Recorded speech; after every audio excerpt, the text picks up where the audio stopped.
जय श्री कृष्णा। सभी भक्तजनों को सादर प्रणाम। आज हम पुरुषोत्तम मास के 13वें अध्याय की कथा करेंगे। सभी से निवेदन है कि कथा को ध्यान से सुनें और चैनल को सब्सक्राइब करें।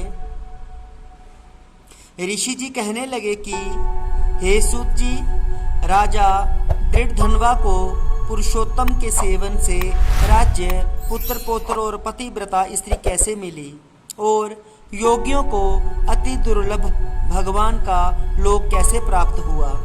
इसलिए आप विस्तार से इस इतिहास को कहिए।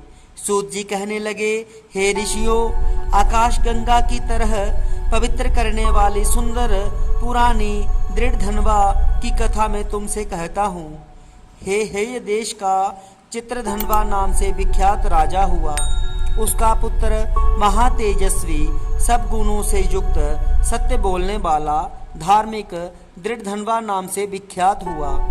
वह दृढ़धनवा अंगों सहित चारों वेदों को पढ़कर विधि पूर्वक गुरु जी की पूजा कर दक्षिणा देकर पिता के नगर को गया।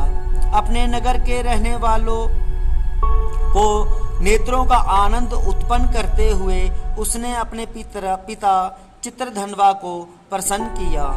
अब राजा चित्रधनवा अपने मन में विचार करने लगे कि स्त्री, घर, पुत्र आदि छोड़कर मुझको भी वन में जाकर हरि जी का भजन करना चाहिए।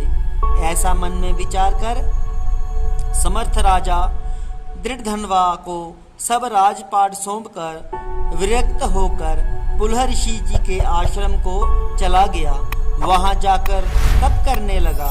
कितने ही काल तक तप करके चित्रधनवा हरि के धाम को चला गया। दृढ़धनवा ने जब अपने पिता की मृत्यु को सुना तब अपने पिता की ऊर्ध्वदेहिक क्रिया की। फिर नगर में राज्य करने लगा। राजा दृढ़धनवा की गुण सुंदरी नाम की स्त्री थी। उसके 4 पुत्र हुए और चारुमती नाम की एक कन्या उत्पन्न हुई। उसके पुत्र चित्रवाह, मणिमान और चित्रकुंडल नाम से विख्यात हुए। श्री नारायण कहने लगे कि एक समय सोते हुए उस राजा के मन में यह विचार उत्पन्न हुआ कि मेरा यह सब वैभव किस पुण्य के प्रभाव से हुआ। न मैंने कोई तप किया, न दान दिया, न कुछ हवन किया। अपने इस भाग्य का कारण किससे पूछूं। राजा की इसी विचार में सारी रात्रि व्यतीत हो गई। प्रातः ब्रह्म मुहूर्त में उठकर यथा विधि स्नान आदि करके खड़ा होकर उदय होते हुए सूर्य को अर्घ्य देकर ब्राह्मणों को दान आदि देकर और नमस्कार करके वह राजा घोड़े पर चढ़कर तत्काल शिकार के लिए वन में गया। वहां उसने शिकार किया।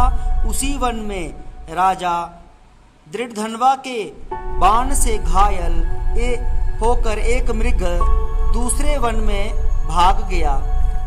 घायल मृग के शरीर से गिरते हुए रुधिर के निशानों से राजा दृढ़धनवा भी उसके पीछे पीछे गया। पर थोड़ी देर में मृग राजा की निगाह से ओझल होकर कहीं छिप गया।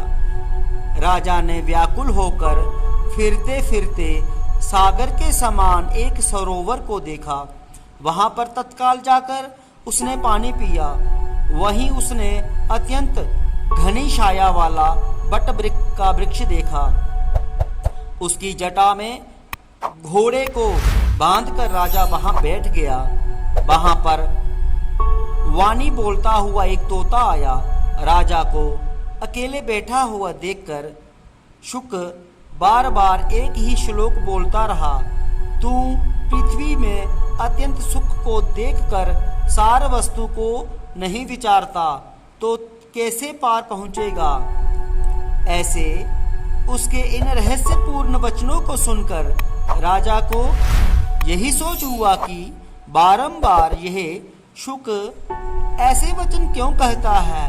क्या वह शुकदेव जी हैं?